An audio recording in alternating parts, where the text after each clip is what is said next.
നമസ്കാരം, nation news ലൈവിലേക്ക് സ്വാഗതം. ട്രോഫി, കാർ, പ്രൈസ് മണി എനിക്ക് കിട്ടേണ്ടതെല്ലാം കിട്ടി, ഇനി പോയി പണി നോക്കടോ എന്ന് അനുമോൾ.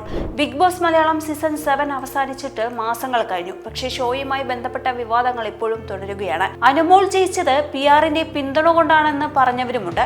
അതിനിടയിലാണ് ഒരു പരിപാടിയിൽ അനീഷും അനുമോളും ഒന്നിച്ച് പങ്കെടുത്തത്. അനുമോളും നടി പ്രിയങ്കയും ചേർന്നാണ് അനീഷിന് ഒരു പുരസ്കാരം നൽകിയത്.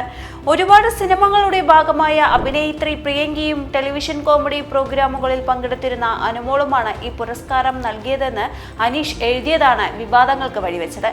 എന്തുകൊണ്ട് തന്റെ സഹമത്സരാർത്ഥികളെന്നോ വിജയിച്ച വിന്നർ എന്നോ അനീഷ് പറഞ്ഞില്ല? അസൂയയ്ക്ക് ഒട്ടും കുറവില്ലാത്ത മനുഷ്യൻ എന്ന് പറഞ്ഞാണ് വിമർശനങ്ങൾ. ഇതിന്റെ പേരിൽ അനുമോളെയും വിമർശിക്കുന്നവരുമുണ്ട്. ഈ സാഹചര്യത്തിലാണ് അനുമോൾ ചില ഇൻസ്റ്റാഗ്രാം സ്റ്റോറികൾ പങ്കുവച്ചത്.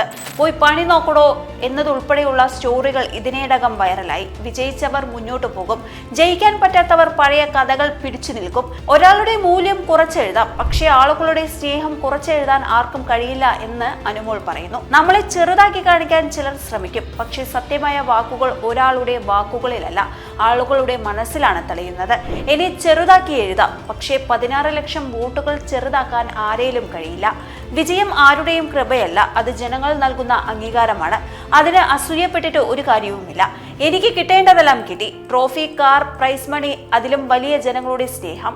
ഞാൻ എൻ്റെ യാത്രയിൽ മുന്നോട്ട് പോകുന്നു. ചിലർ ഇപ്പോഴും പഴയ മത്സരത്തിൽ തന്നെ കുടുങ്ങിക്കിടക്കുന്നു. ബിഗ് ബോസ് കഴിഞ്ഞിട്ട് 4 മാസങ്ങളായി. ഞാൻ മുന്നോട്ട് പോയി. ചിലർ ഇപ്പോഴും അവിടെ തന്നെയുണ്ട്. PR കൊണ്ടല്ല, 16 ലക്ഷം ജനങ്ങളുടെ വോട്ട് കൊണ്ടാണ് ഞാൻ ജയിച്ചത്. പോയി പണി നോക്കടോ എന്നാണ് അനുവിന്റെ പോസ്റ്റ്. കൂടോത്രം ചെയ്താണ് വിജയിച്ചത് എന്ന് പറയുന്നവരോട് ഒരു മുട്ട എടുക്കട്ടെ എന്നും അനുമോൾ ചോദിക്കുന്നുണ്ട്. വീഡിയോ ഇഷ്ടമായെങ്കിൽ വീഡിയോ ലൈക്ക് ചെയ്യുക, ഷെയർ ചെയ്യുക, ചാനൽ സബ്സ്ക്രൈബ് ചെയ്യുക. അടുത്തൊരു വീഡിയോയുമായി നമുക്ക് വീണ്ടും കാണാം. നന്ദി, നമസ്കാരം.